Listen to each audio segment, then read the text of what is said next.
నమస్తే, welcome to our channel. నేను పద్మిని. ప్రస్తుతంతో పాటు సోషల్ యాక్టివిస్ట్ కృష్ణకుమారి గారు ఉన్నారు. మాట్లాడదాం. మేడం నమస్తే. మేడం, వంగవీటి రాధా గారు రకరకాల న్యూస్లు ఇప్పుడు ఆయన గురించి తెగ హల్చల్ చేస్తున్నాయి. ఆయన మళ్ళీ వైసీపీలోకి వైసీపీ పిలుస్తోందనో లేకపోతే వైసీపీని ఆయన నిరాకరిస్తున్నారనో ఇట్లా రకరకాలు. అసలు ఏంటి స్టోరీ? నిజంగా ఆయన వైసీపీలోకి వెళ్తున్నారా, టీడీపీలోనే ఉన్నారా? ఏం జరగబోతుంది?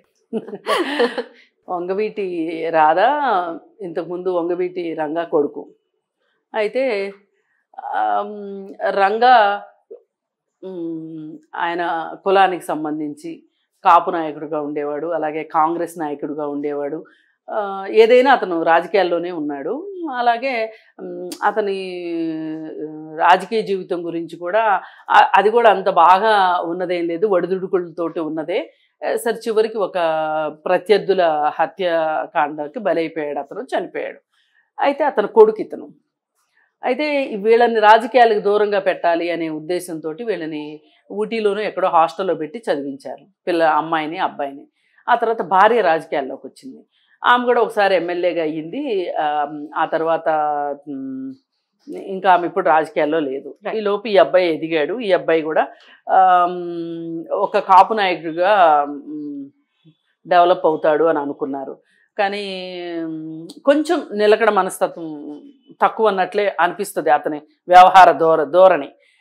అలా కాంగ్రెస్లో చేరతాడని, అలాగే తెలుగుదేశంలో చేరతాడని, వైసీపీలో చేరతాడని, అది ఇది కాదు ఇప్పుడు చిరంజీవి పార్టీలో చేరడము, ఇలా రకరకాలు అటు ఇటు జంపింగ్స్ జరిగాయి. కానీ ఒకసారి అతను ఎమ్మెల్యేగా గెలిచాడు ఒకసారి.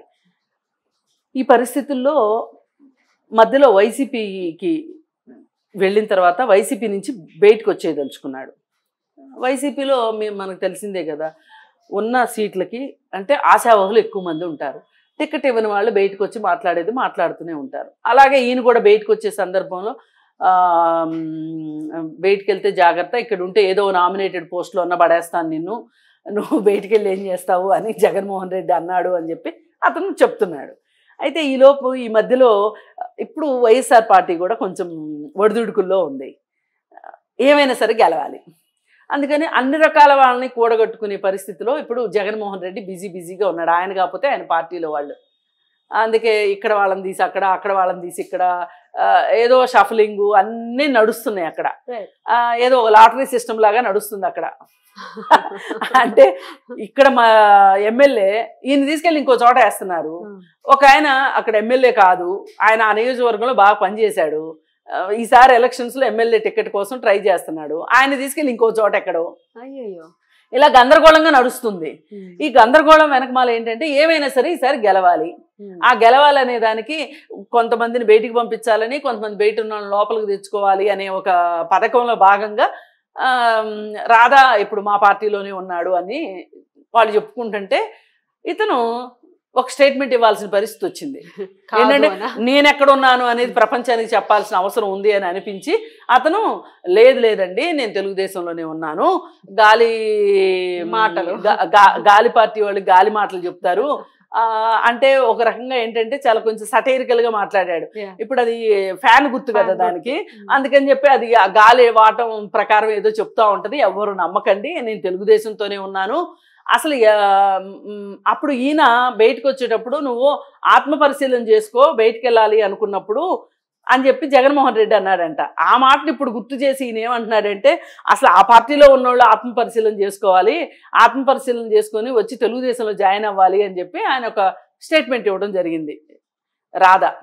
ఇది ఇప్పుడు ఒక పెద్ద చర్చనీయాంశం అయింది. అసలు ఇప్పుడు రాధా ఎందుకు అవసరం అయ్యాడు జగన్మోహన్ రెడ్డికి అంటే, ఇప్పుడు ఒక పక్కన పవన్ కళ్యాణ్ కాపులు ఓట్లన్నీ గుండు గుత్తగా తను వేయించుకోవాలని చూస్తున్నాడు అనే ఒక వేయించుకుంటాడేమో అనే ఒక భయంలో వైసీపీ పార్టీ ఉంది. అందుకనే చంద్రబాబు నాయుడు పవన్ కళ్యాణ్ కలిసి పోటీ చేయకూడదు అని చెప్పి వాళ్ళు చేయగలిగినన్ని ప్రయత్నాలు వాళ్ళు చేశారు. ఏంటి దమ్ముంటే ఒక్కడివిరా, సింహం సింగిల్గా వస్తుంది, అది ఇది మేము నలుగురితో ఎవరితోనూ మేము కలవము అని చెప్పి, అంటే ఆయన ఉద్దేశం ఏంటంటే నేను ఎవరితో కలవను కాబట్టి మీరు కూడా ఎవరో కలిసి పోటీ చేయొద్దు అని చెప్తున్నాడు. దాని వ్యూహంలో భాగం ఏంటి, ఆ వ్యూహం ఏంటి అంటే ప్రభుత్వ వ్యతిరేక ఓటుని ఎంతమంది చీల్చుకుంటే అధికార పార్టీకి అంత లాభం. అందుకని ఏమంటున్నాడు, నా ప్రభుత్వ ఓటు మళ్ళీ పైకి చెప్పరు కదా, ప్రభుత్వ వ్యతిరేక ఓటు ఎవరూ చీల్చుకోకుండా ఉండాలి అంటే అందరూ పోటీ చేసే విధంగా పావులు గదపాలి అని చూస్తున్నాడు. ఈయన ఎట్లా ఉన్నాడంటే, ఈయనకి వాళ్ళ మనసులో దూరేసేసి వాళ్ళ అభిప్రాయాల్ని మార్చేసేంత తెలివితేటలు ఉన్నాయి అన్నట్లుగా పవన్ కళ్యాణ్ను చంద్రబాబు నాయుడు కలిసి పోటీ చేయొద్దు అని ఈయన ఏదో పావులు గదుపుతున్నాననే భ్రమలో ఉన్నాడు. కానీ వాళ్ళిద్దరు కలిసే పోటీ చేస్తున్నారు. ప్రభుత్వ వ్యతిరేక ఓటుని చీలనివ్వరు వాళ్ళు. నువ్వు ఓడిపోయేది ఖాయం అనేది ఆయన, అంటే వాళ్ళిద్దరు కలిసి పోటీ చేస్తే నేను ఓడిపోతాను అనే సంగతి అర్థమైంది. అందుకని ఇప్పుడు ఏంటి, ఇప్పుడు కాపు నాయకుడిని ఒకరిని తన దగ్గరికి తీసుకొచ్చుకున్నాడు అనుకోండి, రాధాని, ఆ కాపులు నాతోనే ఉన్నారు అని చెప్పి కాపు ఓట్లు పవన్ కళ్యాణ్కి కాకోకుండా వైసీపీ పార్టీకి వేయించుకోవాలి అనేది ఇక్కడ వ్యూహం, ప్లాన్. కానీ దాన్ని బాగా బద్దలు కొట్టి ఆయన ఏదో అంటారు కదా, భూష్మాండం బద్దలు కొట్టినంత వార్త చేశాడు ఇప్పుడు రాధా ఎప్పుడు ఇట్లాగే సంచలనాత్మకంగానే మాట్లాడతాడు, వార్తల్లో నిలుస్తాడు. అతను రాజకీయాల్లో విజయం సాధించిన దానికన్నా వార్తల్లో ఉండడం వల్ల ఎక్కువ విజయం సాధించాడని చెప్పుకోవచ్చు.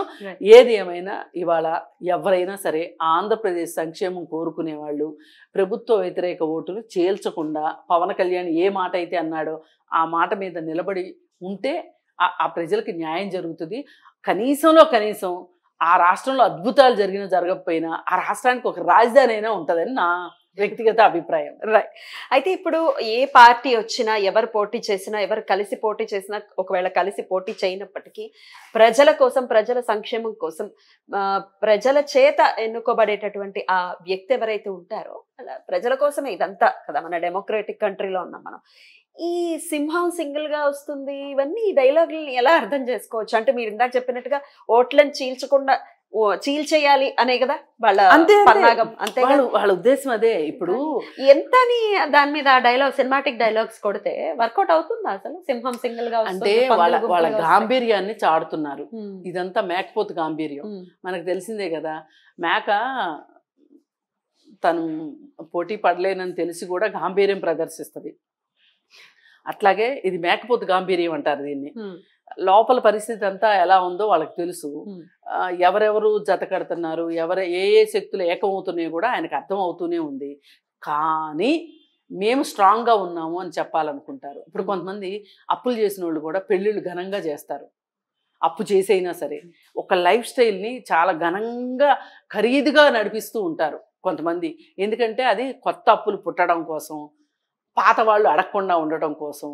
వాళ్ళు ఈయన పరిస్థితి బాగానే ఉంది, ఇప్పుడు దివాళా తీశాడు అంటే జనాలు పరిగెట్టుకుంటూ వెళ్తారు, కానీ బాగానే ఉన్నాడు అంటే మన డబ్బులు ఎక్కడికి పోవు, సేఫ్ గానే ఉంటాయి అనుకుంటారు కదా. ఇది కూడా అట్లాంటిదే.